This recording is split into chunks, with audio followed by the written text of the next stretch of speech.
Hi guys, how's it going? Looking fresh? Can we have our presentation up on the screen? Can we have our presentation? Can we have our presentation? Hey! Ready? Ready.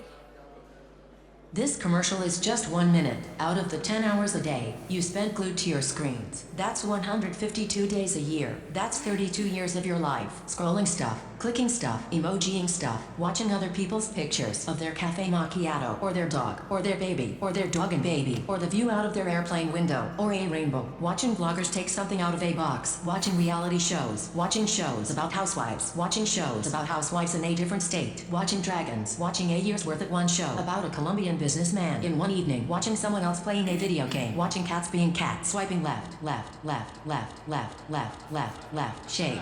Right, left, right. Deciding if a picture is a labradoodle or fried chicken. Deciding if a picture is a chihuahua or a muffin or a puppy or a bagel. Reading comments from someone you barely know. Posting about something you don't care about. Telling 647 people what's on your mind. Reading what's on the mind of 647 people. Reading a tremendous amount of opinions about politics.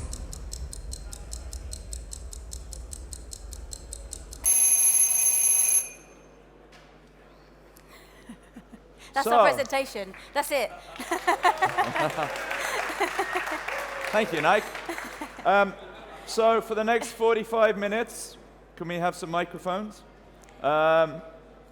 Please take your telephone, turn it off, put it in your pocket. After you've done your social media.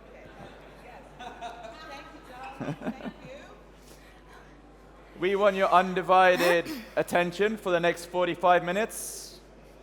We believe that what we have to say is really important to the health and wellness of bartenders around the world.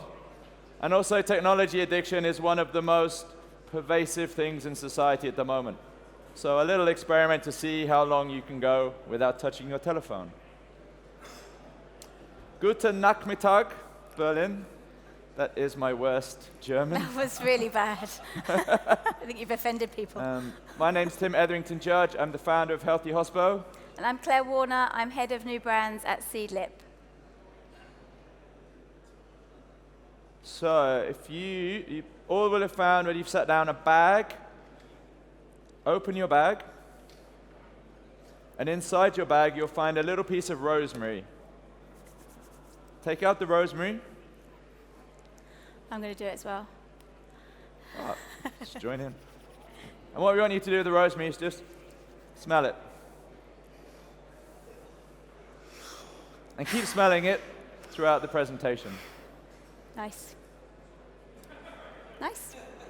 We'll tell you what that's all about at the end. We'll tell you about that at the end. So today we're going to look at how we get better.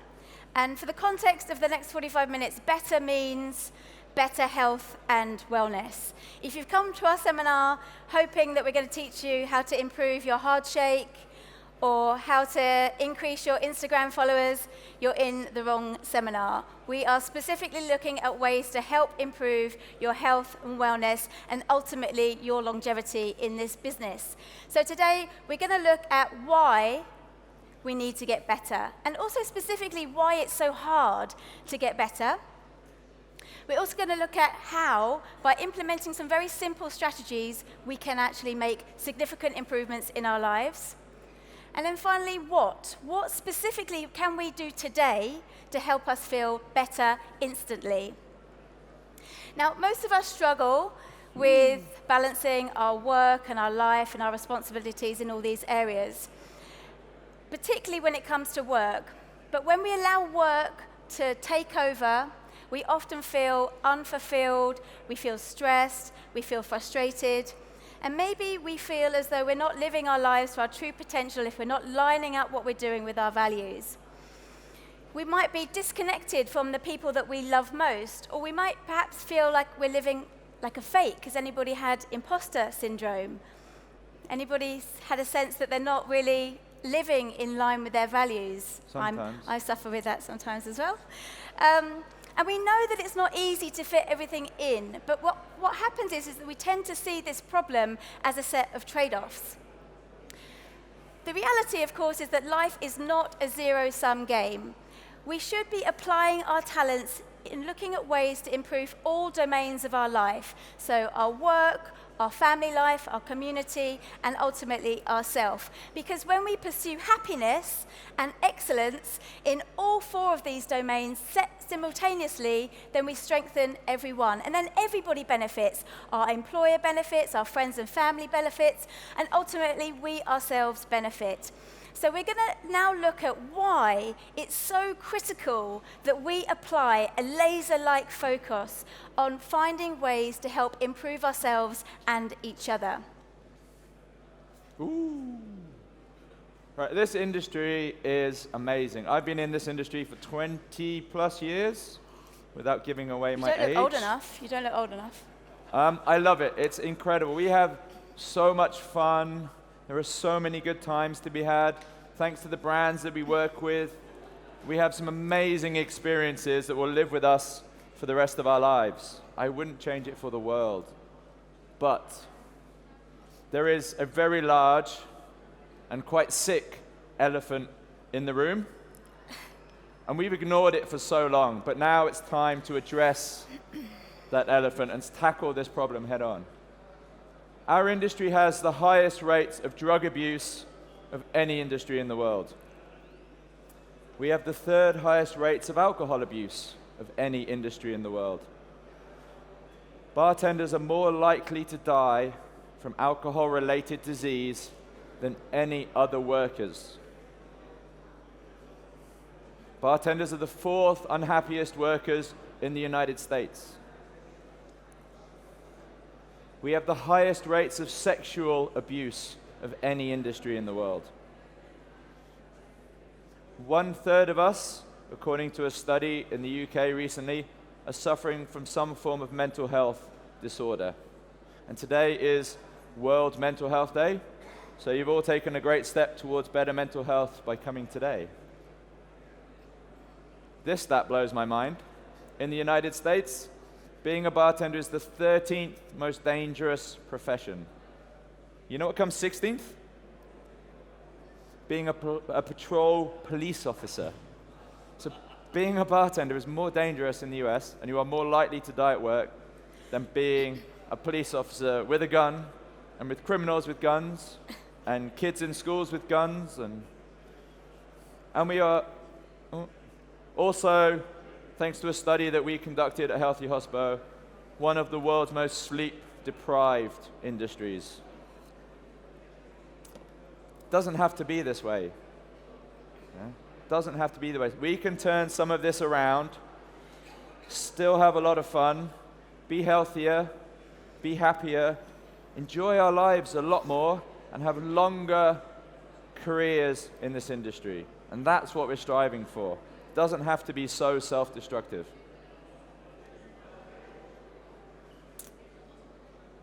So, in the great words of Guru Singh, who is one of the most fascinating people I have ever encountered, former guitarist, taught Jimi Hendrix how to play guitar, is now one of the world's leading yoga gurus. He has a phrase called mood follows action. So after some quite depressing stats, we're going to try and make you feel a little bit better. So what we want you to do is take 1 minute to compliment, a genuine compliment to the person on either side of you. This guy's just like, I don't give compliments, I am out of here. Tim, you look beautiful. You look beautiful today. So give a genuine compliment to the person on either side of you.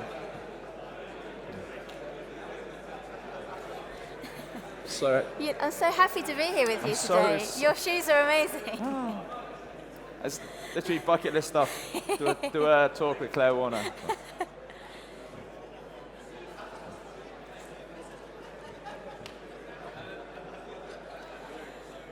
It's good. You can feel the energy. See how much Can better you feel the the room energy feels in the already? room? The laughing, the smiling, the feeling good. You It's look good so to give much more compliments. beautiful now as well. Yeah.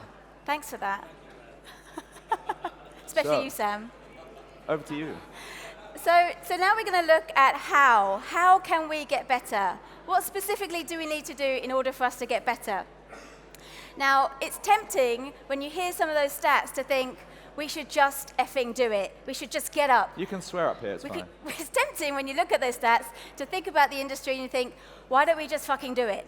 Why don't we get better? Why don't we take our health more seriously? Why don't we go for a run? Why don't we moderate our alcohol consumption? Why are we consuming so many drugs? Why? But there are elements to this motivational slogan. There's a reason why it's so motivational. It has great impact. There's a reason why Nike have used it for over 40 years as their advertising slogan. But there's elements of Just Do It that many of us don't consider. No question that it motivates, but it also has a slightly different approach, a slightly different effect on our brains. We've all been there, we've all thought, this is my time. This is the year that I'm going to change my life. This is the year that I'm going to run a marathon, or I'm going to lose 20 pounds, or I'm going to quit smoking. And when we have that thought, that just do it thought, a piece of our brain lights up, the nucleus accumbens and the insula. Thanks, Tim. That's the motivational part of our brain. That's what lights up. And when that lights up, we get a shot of dopamine and we get a shot of adrenaline. And it's that adrenaline that's probably likely to give you a kick up the bum, help you get out of bed at 5 o'clock in the morning and go for that first, second, third run. Maybe you quit smoking, cold turkey. That is linked to dopamine and adrenaline. But of course, what happens? What happens after a few days? Maybe what happens after a couple of weeks? Because we've all been there. Who's woken up on New Year's Day and thought, I'm hungover, feel a bit crap. New year, new me. Raise your hand when you've thought that. You've thought, this is the year. This is the year. And then what happens? What happens? Tomorrow. Nothing. Thank you, Frankie. Nothing. Maybe the first few days are a really exciting time for you. That dopamine is encouraging you to get out of bed and do whatever it was you wanted to do. But then come January the 12th, which is statistically proven to be International Quitters Day, we give up. And 95% of us quit our New Year's resolutions. So what's going on? What is happening when we get that initial rush of dopamine and adrenaline? Also, counter emotions are released. Most of those are linked to anxiety, fear, and doubt. When we start to think, yes, I can do it, anxiety and fear and doubt also creep in. Particularly when we've had an experience in the past when we perhaps started a fitness program, or we tried to give up smoking, or we tried to moderate our alcohol consumption, and we failed. And we allow that negative self-talk to sabotage our best intentions. This can be very neatly ascribed to Newton's third law of motion. Does anybody know what Newton's third law of motion is? This is the way to paraphrase it. For every action, there is an equal and opposite reaction. And this happens even in behavior. So we move forward in one direction, and then there is an equal and opposite amount of counter resistance to help sabotage our best intentions. Because essentially, we want to maintain the status quo. Change is really hard. And when we want to change, our bodies allow us the excitement, the initial excitement of thinking, yeah, I'm going to do it. And then all of a sudden, we get thoughts and fears and anxiety creep in and help prevent change from happening. It's not just the physicists who call it inertia. Nothing happens, Frankie. This is why nothing happens. Blame Newton. So this is a really interesting concept, and it's super important to consider this when we're thinking about how we get better. Because fundamentally, when we want to move in the direction of the just do it mindset, we allow fear to creep in. What's most interesting about what we tell ourselves is, yes, we might fail. We're frightened of failure. We're frightened of letting our friends and family down. But also, interestingly, we're also frightened of succeeding. What if I do lose 20 pounds? Do I have to eat salad for the rest of my life? Ooh, yum. What if I do moderate my alcohol consumption? Am I going to have to be, not drinking and having a good time at parties? What if I want to run a marathon? Do I have to run every day? Fear of success is just as damaging as fear of failure. So then what happens? We direct our anger, our resentment back at ourselves, which creates even more resistance. And then we're stuck in this vicious cycle, this inertia cycle, where nothing really changes. What happens then? We just don't do it. We quit. Come January the 12th, we're done. So the first step towards any change... I can remember this now. You can remember this now. The first step towards any change is self-awareness. Self-improvement starts with self-awareness. Because by having awareness, it enables us to create the opportunities to change our behavior for the better. It helps us to then collapse these negative self-beliefs, which are so pervasive and so powerful. When you focus on your behavior, when you focus on your beliefs, you create the direction in which you want your path to follow. So essentially, this is the formula for success.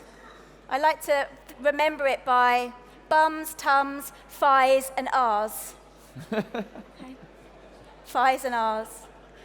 But essentially, it's belief. We need to start with our beliefs. Without focusing on our core beliefs, we won't affect our thoughts. If we can't affect our thoughts, we won't affect our feelings. If we don't affect our feelings, there'll be no action. And without action, there's no result. And without results, there's no success. So you can't focus on your end goal of success without first of all beginning with your core beliefs. Why do I want to change? Not because I might want to lose 20 pounds, but maybe I want to live longer. Maybe I want to be around longer for my friends and family. Thinking about our beliefs, changing our beliefs first, and being prepared for the negative self-talk will enable us to get closer to the ultimate success.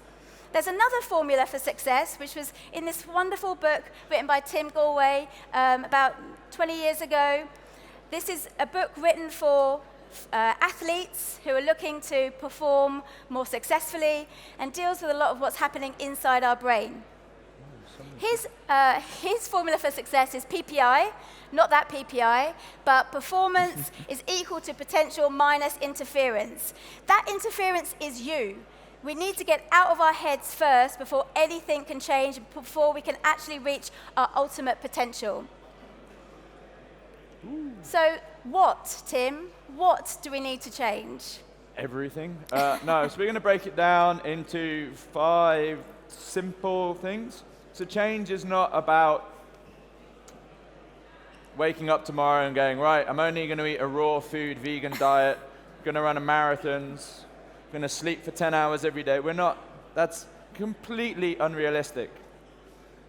But what you can do is make small improvements every day. Every day you make countless decisions towards your health. From the food you put in your mouth, to the decision whether to take the escalator or the stairs. Yeah, whether to walk or to take an Uber or a taxi. Yeah? All of these are decisions you make every single day towards your health. And what we're looking at and what we're trying to help you realize is that by making a few better decisions every day, you can really help yourself and be healthier and be happier. So, sleep. Yeah? If good health was a house, sleep would be its foundation. If I could change one thing about this industry, it would be how we sleep. It affects our physical health and our mental health. Yeah? A lack of sleep has been linked to heart disease, to cancer, to diabetes, to weight gain, and to all mental health problems. Yeah? So if you take one thing away from this seminar, it's make sleep a priority. Eat. Yeah? We all eat. Along with sleeping and breathing, it's one of 3 essential biological functions that every animal on the planet has to do to survive. But we've become confused by food. We're the only species on the planet that doesn't know what to eat. And you wake up in the morning and you look at the newspaper and they say, hey, bacon is good for you. And everyone's like, hooray! And then the next day, bacon will give you cancer. Boo! Then the next day, red wine is good for you. Yay! Then the next day, red wine is bad for you. It's designed to confuse us. But food doesn't have to be so complicated. It's really simple. We both love an author called Michael Pollan, and he has some of the best advice on food ever. And my favorite one is eat good food, not too much, mostly plants. It's dietary advice we can all follow, right? Yeah? Don't get confused with high fat, low carb, or high carb, low fat, paleo, vegan. Yeah? Just eat good food, not too much. How many of you have eaten some fresh food today? Good, yes. Great. But Yeah? And you should try and eat fresh food every day. Some vegetables or some fruits. The more fruits and vegetables you eat, the healthier you will be. Yeah? You don't need to give up meat. Don't need to go vegan. You can have McDonald's occasionally, but try and just eat a little bit more healthy food every day. Sweat. Yeah? You don't need me to stand up here on stage to tell you that exercise is good for health. Yeah? And thankfully in our industry, we actually are quite good at this because we have a very physical job and we do fairly amount of exercise. Yeah? But 30 minutes of exercise 3 times a week is all you really need. And it doesn't have to be vigorous. You don't have to go and cycle 230 kilometers across Italy with Martini. And you don't have to run a marathon. You don't have to go to the gym every day. Just a brisk walk is actually probably the best form of exercise. And then finally, connect. This is something that is not often spoken about or thought about when people talk about health and wellness. But there has been several studies recently that found that the single most important factor to determining how long and how healthy your life will be is not how much you sleep, it's not how much you eat, it's not how much exercise you do, but it's the strength of your social connections. Yeah? So that means less of this and more talking to people. Yeah? More hugging, more time spent with your friends and less time spent staring at screens. And then finally, this is a journey, and it's a lifelong journey. If you do little decisions every single day, yeah, eat an apple a day, keeps the doctor away, yeah, try and get really good sleep, do a little bit of exercise, hang out with your friends as much as possible, do it every day, yeah? And you will live not only a long life, but you'll have what they call a long health span, yeah, which is a long, healthy life. So you can be active throughout your entire life. You'll be a better bartender because we are not in the drinks industry. We are in the people industry. Yeah? And people come into our bars and our restaurants for the people. Yeah? So if we are on good form, we're healthy, and we're happy, we can give better hospitality to the people that come into our bars. And it's more fun for everybody. Okay, so how can we make these tangible steps towards getting better? The first step towards any change program is to clarify, to absolutely be very specific about what you want to achieve. No point saying, I want to lose 20 pounds, So many people. and not making that a SMART goal. So making it specific and measurable, and we know what SMART stands for because I've forgotten. We then need to make a plan. So without planning, there's going to be no change. Don't leave your change to chance because it simply won't happen. And while we're talking about planning, it's really important to plan for when you don't want to just do it. Just as well as talking about me jumping out of bed at 5 a.m. in the morning to go for a run every day because I'm training for a marathon, what am I going to do when there are days when I don't want to get out of bed? Who am I going to turn to help me be accountable? Also, experiment. So create the plan, but allow that plan to be flexible and experiment within it. So, for instance, running is a good topic. If you're thinking about running a marathon, when are you going to do your training runs? Are they in the morning? Are they in the afternoon? Are they in the evening? But allow yourself the flexibility to adapt within your plan. Fundamentally, though, it's really important that we are accountable. And if you can't be accountable, then find an accountability buddy. There was a study done by the American Society of Training and Development, which showed that if you commit to somebody, you're 65% more likely to succeed in your goal. So finding an accountability buddy is really one way of succeeding. But even more interesting is if you make a commitment to show up and talk with your accountability buddy, or you agree to meet with your accountability buddy, making an appointment with your accountability buddy guarantees that up to 95%.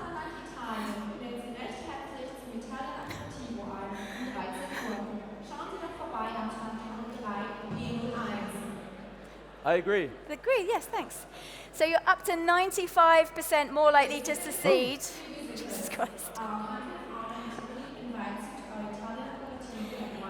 There's a higher rate of success if you have an accountability buddy and you show up and chat with your accountability buddy. Shush! She's not our accountability buddy. As I mentioned, adapt. This is really important because very often when we start with our plan, we get very excited, that dopamine, that adrenaline is firing us up. We become quite resistant to change because we feel that maybe we've created the unicorn of the program and we're not flexible enough. But self-care, self-compassion, being flexible with yourself is one of the most important things you can do in order to guarantee success. Maybe you've got a training program and you're going to go on holiday. Making a plan for what you're going to do while you're on holiday, allowing yourself to be flexible within your plan is super, super important. Finally, this is our favorite slide. Finally, be realistic. Create a plan that has small milestones that you can celebrate along the way. And this is where accountability really comes into play, because your accountability buddy will also be the person that's helping you celebrate these small victories along the way. Over time, all of these very, very small steps are the things that add up to the big changes. The Japanese have a word for this, it's called kaizen. Small change only really begins with the smallest step. What is it? First step is the hardest, or something like that. The first step is always the hardest. And basically, it's just celebrate the victories, but don't punish yourself when things go wrong, which is the easiest thing to do. We are harder on ourselves than we will ever be on the people around us. Yeah? So be kind to yourself, especially when you achieve some amazing things. Now, a few years ago, there's an amazing author called Dan Buettner, and he wrote one of the most groundbreaking books when it comes to health and longevity. It's called the Blue Zones Report. And he traveled around the world and he looked for communities that have the highest percentage of centenarians, or people who live over 100 years old. And he found there's 5 communities around the world. There's one in Japan, in Okinawa. There's a bunch of crazy religious people in California called the Seventh-day Adventists. There's a community in Greece, one of the small islands. Another one in the mountains of Sardinia. And finally, there's a group of people in Costa Rica. There's five communities of people that have a huge number of people over 100 years in them. And then he looked at, why are these communities so special? What are they doing that they live so long? And what are the commonalities? What are the things that they all do together? And so what he found is that these are the 9 points that are common to all of those communities. So none of them do a lot of extreme amounts of exercise. They are not running marathons every day, cycling up Everest or big mountains. But what they do is they're constantly active. They don't have this sitting down in a desk, tapping away, sending pointless emails to people, looking at cats on YouTube. But they're constantly moving, walking up hills, walking everywhere. They have a purpose in life. Purpose is really, really important. Something that this industry does quite well. Bartenders want to save the world, and sometimes we take great action to improve the environment, the community around us. And it's really, really important to have your purpose. So find your purpose. Downshift. Realizing that it's okay to not be busy. In the Western world right now, we have this trap of busyness. I'm sure I felt it, and I feel it often. If I'm not busy, I think I'm not succeeding in life. And I'm like, I've got nothing to do. Oh my God, I must be failing. Everyone else is so busy. Why am I not as busy as them? But realizing, it's okay to take some time to just sit and go for a walk, just hang out with friends and do nothing. Yeah. The 80% rule, yeah? 80-20% rule is really important. Yeah? So 80% of your time is spent working, and 20% of your time is spent with friends. Yeah? Plant, slant, only one of those groups out of the 5 is fully vegan. The rest of them eat a normal diet like an omnivore. But what they all have in common is most of their calories come from plants. Yeah? The Okinawans get 60% of their calories from sweet potatoes. Yeah? So lots of plants. Only one of those groups is non-alcoholic. Again, those crazy religious people. But they all consume alcohol. And what you'll find is you'll see in the press that the press is uniform in saying that alcohol is bad for you. But they look very much at nutritional studies. And most of those studies don't look at the strength of friendships and connections that alcohol can bring. It's an amazing tool for getting us to go out to bars, to socialize, to have conversation and talk, which is so important to our health. They found that religion is very important, and all of these groups have some form of religion. Yeah? But what the power of religion was in bringing people together. It's not that if you believe in God, then He will make sure you live a long life. It's all religions bring people together, yeah? And that's where their real power lies. Family first, so they have strong family bonds. All of these communities see their families together. And the right tribe, they all belong to a tribe. They have community purpose going forward. Yeah? And they all want to live a long, healthy life. One of my favorite stories from this report is there's 5 Japanese ladies in Okinawa. They are all over 100 years old. Yeah? And they have seen each other every single day since they were little girls. Can you imagine seeing the same person every single day for 100 years? And they all gather together, yeah, have a little glass of alcohol, little sake or a beer, and then they talk about stuff. I just love to think that there's these 500-year-old women sitting around a table, having a drink, talking about boys. Aww. Yeah. It's just the most amazing picture, and there's a photo of them, and it's the cutest thing ever. Yeah? So these are the 9 key points that book found to a long, healthy life. And we can all bring a little bit of that into our lives. Like we said, it's about making better decisions every single day. So just to park the how to get better, in summary, just do something, but that something is to take some action.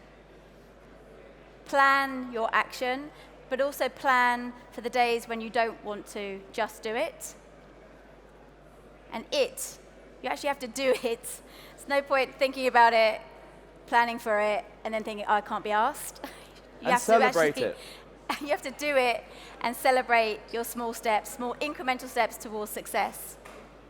Because fundamentally, things don't change, we change. Now, we just thought we'd throw in a personal story about us. Why are how we got better. So why We're not are there we? yet. Yeah, why are we up here talking to you about health and wellness? This is me on the left when I was younger and happier. Some of you in the room may know. 2016 at the Athens Bar Show, after 7 years as a global brand ambassador for quite a famous whiskey brand, I had a breakdown. Being a global ambassador is an incredibly difficult job, and it takes a lot out of you, from the travel to the constant drinking to the isolation, the loneliness, to the terrible nutrition. And I had a breakdown at the show and tried to commit suicide. I got through it, and I decided to speak very publicly about my struggles and my illness. And moving forward, I had 2017 as my year of recovery. Yeah? And that year was one of the most important years of my life, because it was the year that taught me that no matter how damaging and dark and horrible my depression can be, I can still come out the other side. With a strong strategy, I can still come out the other side. And what happened was 2016 was one of the worst years of my life. 2017 was one of the most amazing years of my life.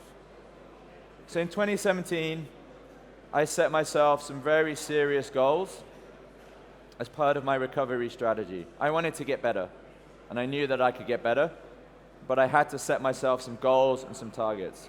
So the picture on the left is from me in February in Norway. Yeah. I love to ride a bicycle, by the way. It's my favorite thing to do. Yeah. This was a race, a 4-day race across the frozen, snowy glaciers of northern Norway. That's me after riding about 5 hours across the snow. It is minus 14 degrees centigrade in that photo. I have never been so cold on a bike in my life. But that was amazing. I trained hard for it, and it was incredible. The photo in the middle is probably the hardest thing I've ever done physically and mentally. I ran an ultra marathon across 3 Alps in Switzerland. It's running for about 14 hours across these 3 mountains. It's 1 o'clock in the morning after we started at 10 in the morning. I think that's 1 o'clock the next morning. And I had to train really hard for it. It's the most amazing achievement. Yeah. And then finally, this is something that happened this year, but I wanted to share it because I'm still setting myself goals and still setting myself targets. Because like we said, this is a lifelong journey. So this is a photo from Martini's La Classica, which happened a few weeks ago. You might have heard of it. Caused some controversy on Facebook. One of the most amazing brand activities I've ever been involved in. And cycling across Italy for 2 days with bartenders was absolutely magical. So I've changed and got better. So no presentation I do anymore does not contain a picture of this guy. So this is my reason for sort of getting better. I haven't had the experience of like Tim, but I also had spent 15 years as a global ambassador, as the face of Belvedere Vodka, for those of you that might have known me in my previous incarnation. And I was kind of done. I was drinking a lot, spending a lot of time in hotel rooms, not getting enough exposure to fresh air, nature, and I wanted to just travel less and spend more time at home. And so we welcomed Mac into our lives 2 years ago. This was when he came home with us. And honestly, I can say that getting a dog has been absolutely transformational for me. Also transformational for my Instagram account. So anybody that follows me, there's not enough, there's no more cocktails anymore. There's lots of pictures of Mac. But for me, spending time outside, in the fresh air, in all sorts of weathers, taking care of his health over my health has actually made a massive contribution to my mental health and resilience. So in closing, what we want to look at now are just some sort of simple strategies that we can do to help us get better right now. Just because the trippiest slide I know, I love ever. it. I'm such a fan of like the GIF right now. I'm just going to leave that on there and like freak you out a little bit. But since 2010, the human species has been classified as an urban species because 50% of us now live our lives in urban centers or cities. And that means we've been brought inside, away from nature. We spent 90% of our time indoors, and that extra 10% of our time is actually, 5% of that is spent in a car. So we're being dislocated from nature. We're being pushed, bringing ourselves inside, looking on our screens, looking on our computers, and not spending enough time out in nature. And this has had a massive impact on our physical and mental health. I'm sure you're all very aware of the growing levels of obesity, diabetes, cardiovascular disease. All of these correlate to our lack of being outside. So research has shown that as little as 5 minutes in nature can have incredible positive effects on our mood, on our stress levels, on our blood pressure. It can also help to improve our sleep, help to improve mental rumination, help us just feel better. And it does this by there's been lots of studies in terms of like how nature is so restorative. And essentially it does this because we have two focuses. We have 2 types of attention. We have direct attention, which I hope that's what you're doing right now. You're focusing on me talking and I'm concentrating as I'm talking to you. We also use direct attention when we're on our phones and looking at our computer screens. It's what we use sort of 90% of our time. And then there's indirect attention, and that's what's happening when we're just walking down the road, or we're maybe looking at the clouds, or we're swimming, or we're exercising. And when we're out in nature, we're using indirect attention, and this enables our brain to switch off. And only recently, only through MRI studies are we able to actually see what happens to the brain when we're on nature. So because our sensory system evolved in the natural world, it's the Headspace app, breathe in and out when you see in line with this little guy. But because our sensory system evolved in nature, our sensory system is designed to look at the things that nature gives us. So look at the trees, look at the birds, take a deep breath of fresh air in. What happens when we're in nature is our frontal lobe, which is the area of our brain that is hyper alert, hyperactive in the modern world, deactivates. And alpha waves, which are the waves that show us to be calm and steady, grow stronger. And alpha waves are shown to be most strong in people who meditate frequently. So for instance, Buddhist monks.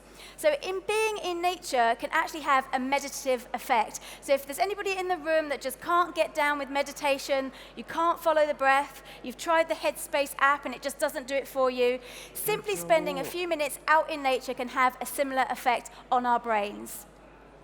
This is a great book written about nature and how nature can help us be healthier, happier, and more creative. And let's face it, we're a creative industry. I think we all would like to be healthier, happier, and more creative. If so, read this book.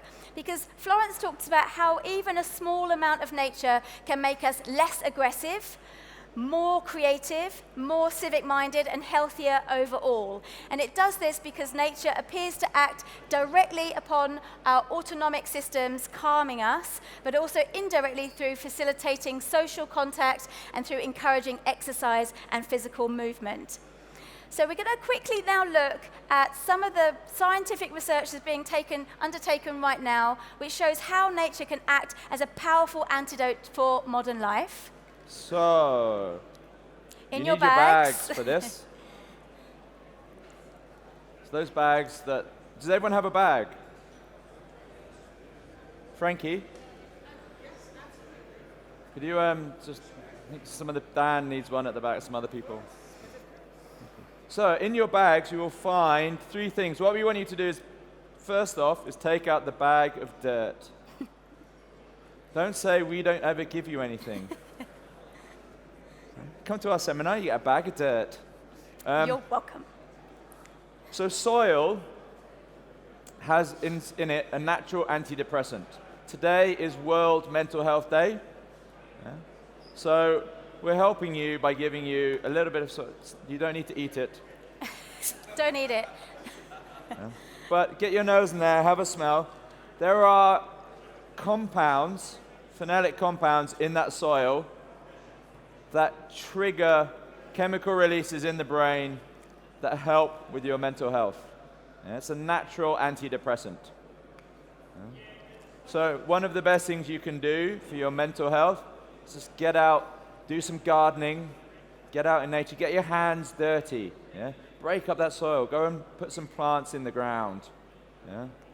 We hardly ever get our hands dirty. When was the last time, put your hand up, when was the last time you actually got out into your gardens or out into the woods or the forest, yeah, and got your hands dirty, got muddy?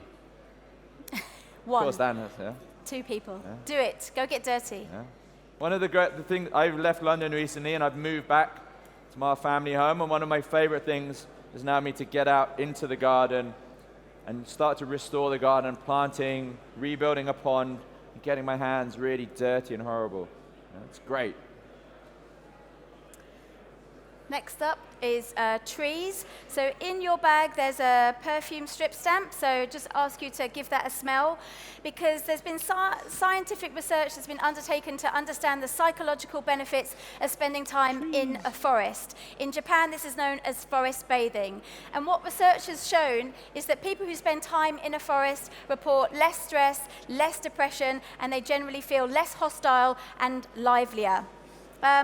So researchers concluded that forests are therapeutic landscapes. And people who spend more time in forests can actually help reduce stress-induced diseases. Now, of course, we might not have access to a forest, or you might not have time to spend wandering around in a forest, bathing in the trees. So research has also shown that Hinoki pine oil, which is what's on your strip stamp, can also help improve cardiovascular health. And it does this because it contains high levels of delta-cadenine, which helps to improve our mood, reduce stress, reduce depression, reduce anxiety.